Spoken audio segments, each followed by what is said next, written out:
In this video we're going to look at the 5 essential tools for Affinity Publisher beginners. So if you're just getting started with Affinity Publisher, these are your 5 main tools that you'll find yourself using. So what to do first? Opening up Affinity Publisher for the first time.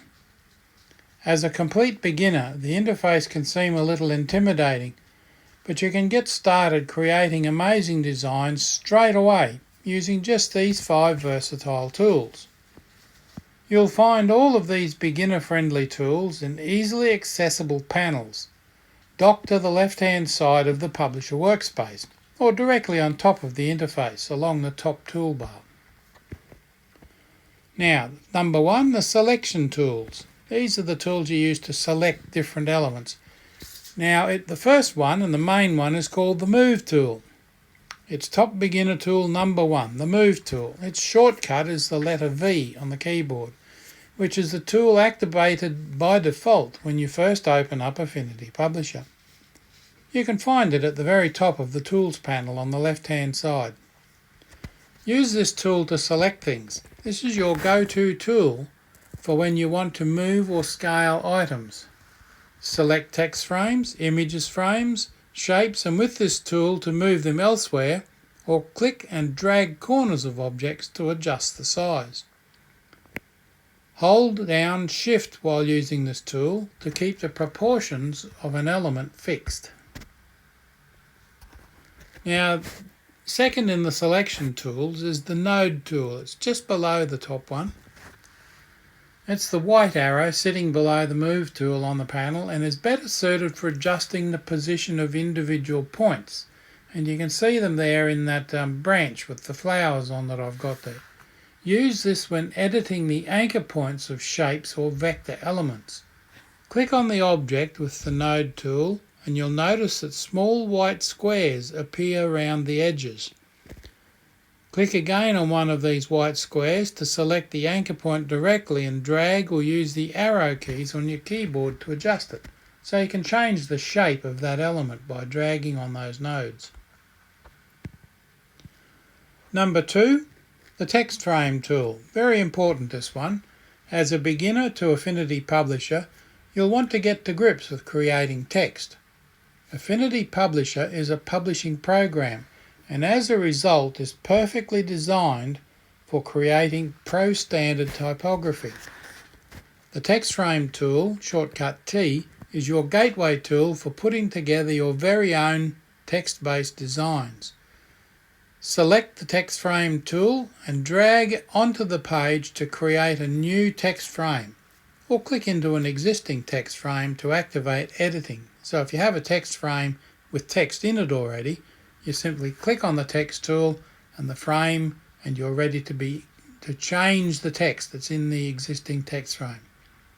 You can also transform any shape into a text frame by simply single clicking your type cursor onto the shape. So with the type tool selected, you then click onto the shape and the cursor changes to a pentagon shape with a T inside. And you can just see it in the little shape I've got there. There's a pentagon with a T in it. That means you can type inside that element, and of course there'd be black text on a black element there, so you wouldn't see it. But I could put white text inside that element and it will conform to the shape of the element. So you can type text inside a shape. That's a very useful little tool, that one. Now, text frame tool controls. Once you have the text frame tool selected, Affinity Publisher will refer to the character formatting control panel at the top of the workspace and in the character studio on the right side, allowing you to adjust the fonts, the size, the leading, the tracking, the kerning and other typography settings. Let's look more closely on the next page. General text formatting toolbar. Now you can see I've got a text box selected there. You can see the ruler at the top of it. Now on the top toolbar I can change the font, the type of font, its weight, its point size, bold, italic, underline, colour, blah blah blah, so on right across the page. there's a wealth of options for any text you want to put into that text box. And if you still want more, then on the right hand side, where the right hand red arrow is your specific character and typography studio. That's under the character tab in that. And if it's not showing, go to view and studio and make sure you select the right option to show your character tab. And in there again you can change the font, the leading, trailing, kerning, space between lines, space between letters, all sorts of things changeable in there. It can get really complex, but it also helps to make your text very readable. Number 3 option, the frame tools. You'll use these a lot. The frame tools are all marked out by the X across their symbol in the tools panel. Now, why would you use a frame tool? Let's say the first one, it's a picture frame rectangle. These tools are essential if you're a beginner looking to create image-based designs, so you can set out where you're going to have your images and indeed what size and shape these images are, because the second one is the circle there, and that's an ellipse tool. And once you've selected those, you can then place an image inside those picture frames and they'll conform to the shape and size of the picture frame. Very useful.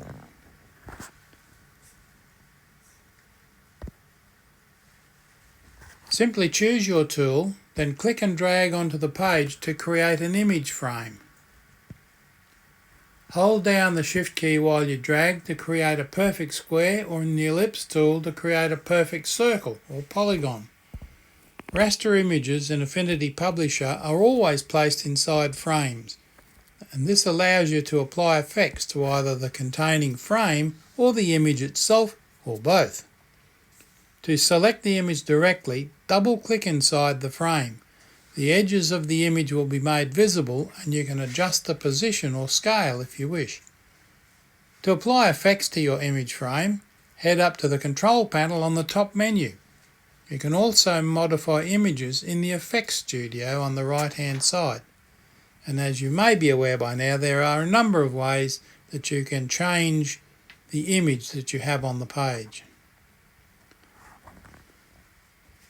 Now there's some interesting font that I've left in there.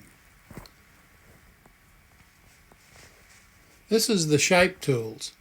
Although vector software like Affinity Designer and Inkscape are perfectly tuned for designing vector illustrations, you can do a lot of vector work directly in Affinity Publisher too.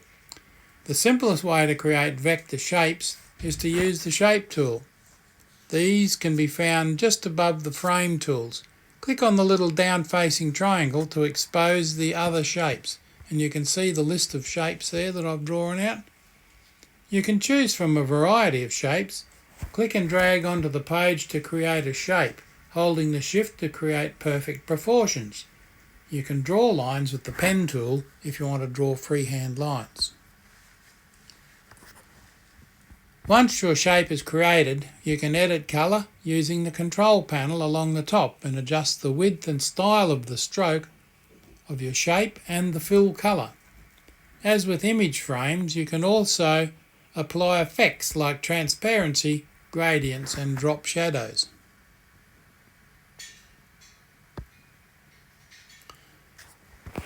Well, what do you know? Back to normal text.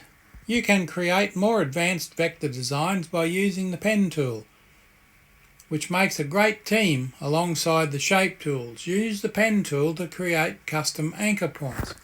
Our old friend the node tool can be used to select and move individual anchor points, so don't worry if your drawing didn't turn out quite as you hoped on the first go, because you can adjust it. Now the document and spread setup tools. Our final essential beginner tool is the document and spread setup tools. Have you ever wanted to switch a document to landscape mode or quickly change an A3 page to letter size?